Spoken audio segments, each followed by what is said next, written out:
Екібастұз қаласы нөмірі 11 мектебінің 8 Г сынып оқушысы Оразханова Перизат. Тақырып: бір туар ұлы тұлға Абайдың музыкалық мұралары.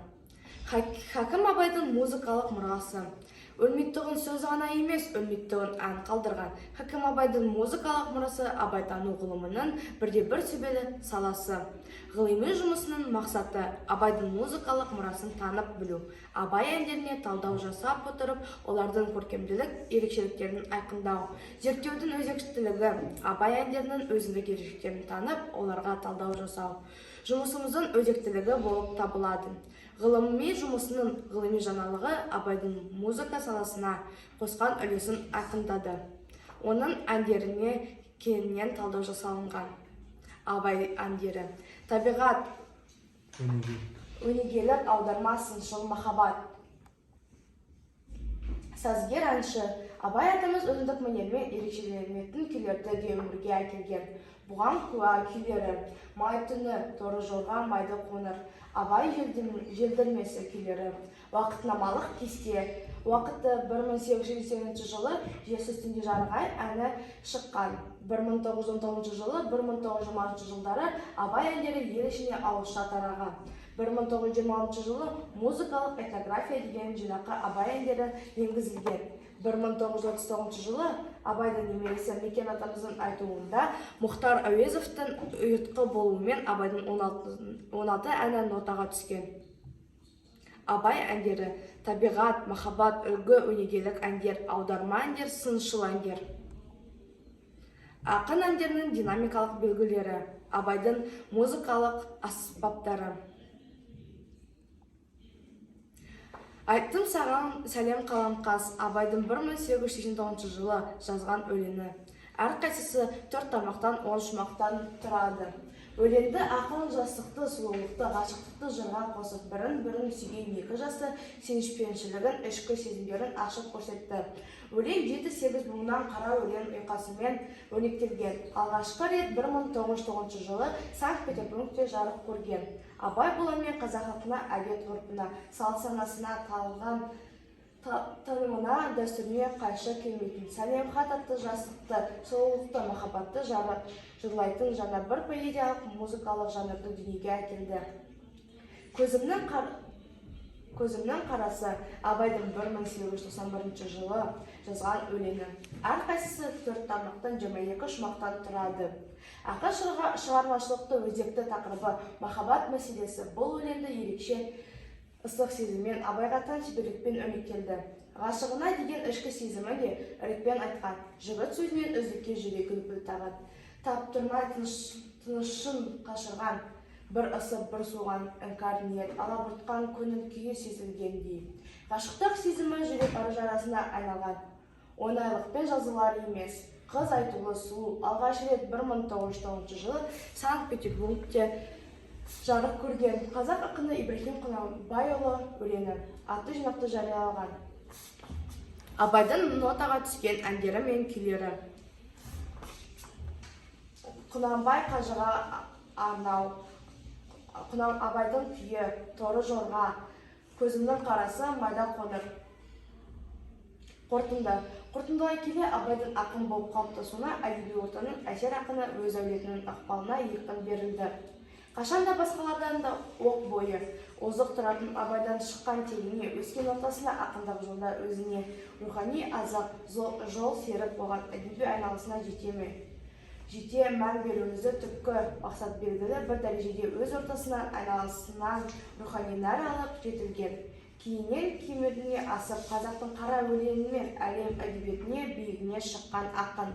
Бұл зерттеудің мақсаты ұлы Абаймен сырласып отырып, өз жүрегіме үніліп отырып, ел тағдырына, ұлт тағдырына қатысты тағы да көңіл таразысына тартып, көпшілікпен ой бөліссек, ұлы ұстазымызға мұнымызды шықсақ деген қорытындыға келдім.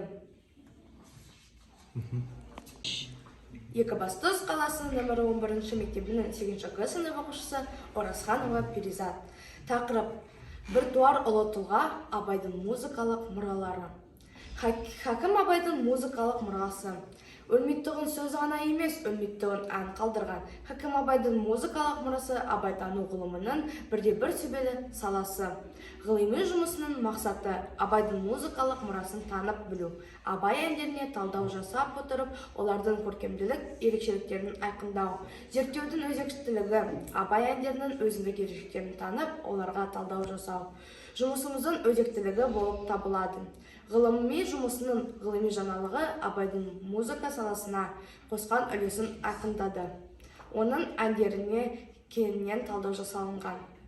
Абай әндері: табиғат, өнегелік аударма, сыншыл махаббат.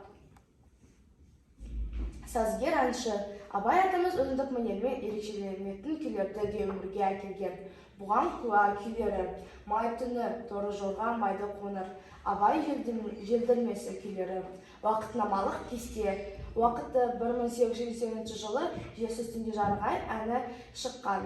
1919 жылы 1920 жылдары Абай әндері ел ішіне ауызша тараған. 1926 жылы музыкалық этнография деген жинаққа Абай әндері енгізілген. 1939 жылы Абайдың немересі Мекен атамыздың айтуында Мұхтар Әуезовтың ұйытқы болуымен Абайдың 16 әні нотаға түскен. Абай әндері: табиғат, махаббат, үлгі, өнегелік әндер, аударма әндер, сыншыл әндер. Ақын әндерінің динамикалық белгілері: Абайдың музыкалық аспаптары. Айттым саған сәлем қаламқас, Абайдың 1889 жылы жазған өлеңі.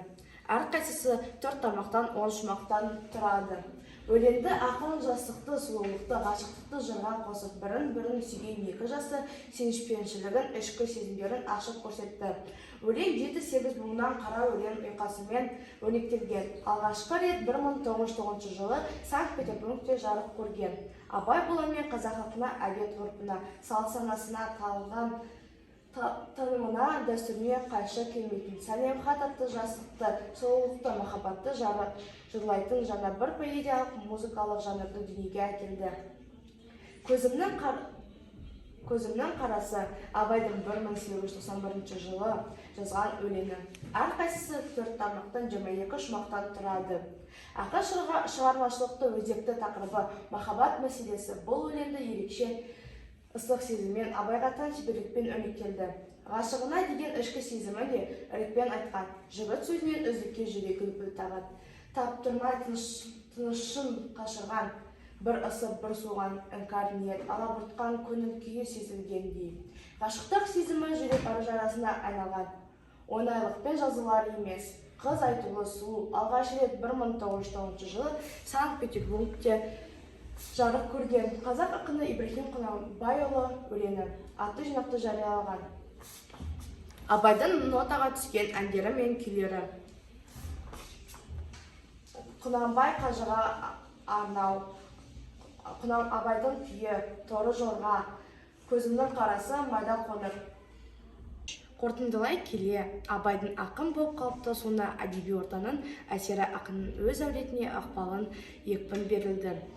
Қашанда басқалардың оқ бойы озық тұратын Абайдың шыққан тегіне, өскен ортасына, ақындық жолда өзіне рухани азық, жолшерік болған әдеби айналасына жете мән беруімізді түпкі мақсат. Белгілі бір дәрежеде өз ортасына айналысып, рухани нәр алып жетілген. Кейіннен кемірінен асып, қазақтың қара өлеңмен әлем әдебиетіне биігінен шыққан ақын. Ұлы Абаймен сырласа отырып, өз жүрегімен үңіле отырып, ел тағдырды ұлт тағдырына қатысты тағы да көңіл таразысына тартып, көпшілікпен ой бөлісті. Ұлы ұстазымызға мұнымызды шақсақ деген қорытындыға келдім.